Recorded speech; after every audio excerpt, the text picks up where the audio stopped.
it was amazing because as soon as they saw that, you could see them draw their guns. They were so professional, aimed their guns, and then they took them down immediately. The doors were sealed, the room was sealed, the ballroom itself, where the people were, and they really, I think they did a great job. I was in the room, not far from you, Mr. President, could hear what sounded like gunshots or commotion. Right. People nearby could smell the gunpowder. Everybody hit the floor.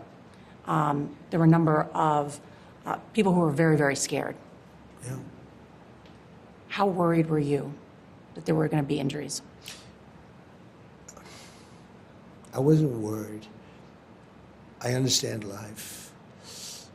We live in a crazy world.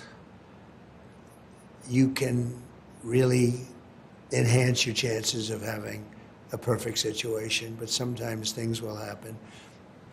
I did want to see what was happening because, I'm the president. In one way, I guess I should be hiding. In another way, I want to see if I can be helpful. But I did watch because I could see what was going on at the door. I also saw a lot of very strong, physically strong, really attractive law enforcement people come through those doors. And frankly, it made me feel very safe, very, very safe. There was nobody going to get by them. And this was at the very back of the ballroom, looking at the back of the ballroom. Big The room. counter-assault team that comes in. Yeah, they were very impressive. I think they were very impressive. I think the whole operation was very impressive. The only thing you could say is maybe they could move that counterpoint out deeper. In other words, move it to the outside of the building. Let's talk about that. Mr. President, I wonder how much has the Secret Service and the FBI briefed you about this suspect, Cole Thomas Allen? Have you read what a senior U.S. official is describing to us as a manifesto? Yeah. Did you know that he emailed it to family members? We found all of that out this morning. Right before the attack. Yeah, we found that out this morning, and the family members were concerned. I think the brother called up the police. I think the sister may have called the police.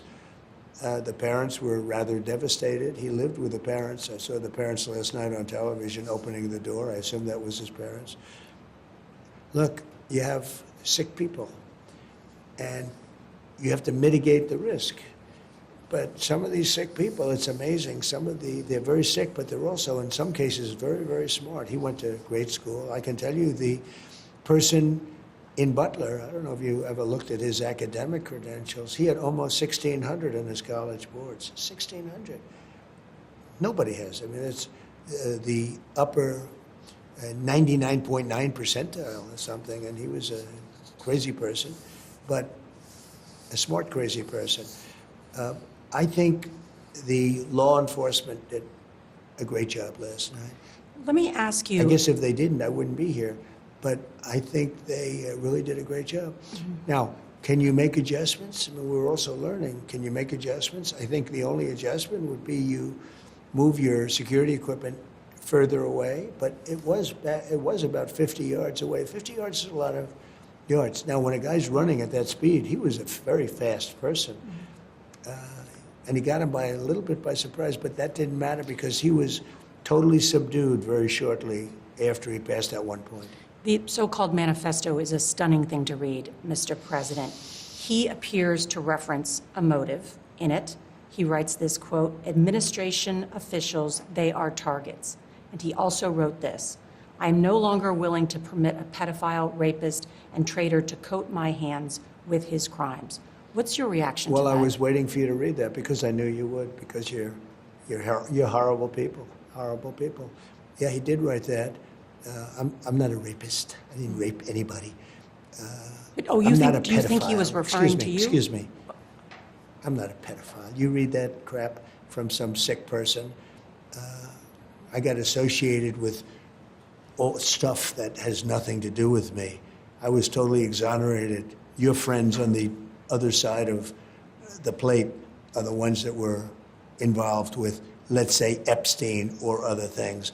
But I said to myself, I'll do this interview and they'll probably, I read the manifesto, he's a sick person, but you should be ashamed of yourself reading that because I'm not any of those things. Mr. President, and these are never, the gunman's words. Excuse me.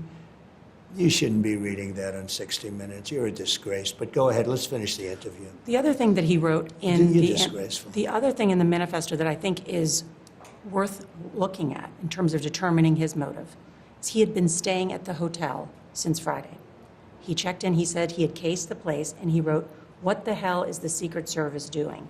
And he wrote this quote, "I expected security cameras at every bend, bugged hotel rooms, armed agents every 10 feet, metal detectors out the wazoo. What I got is nothing." He wrote, like, this level of incompetence is insane.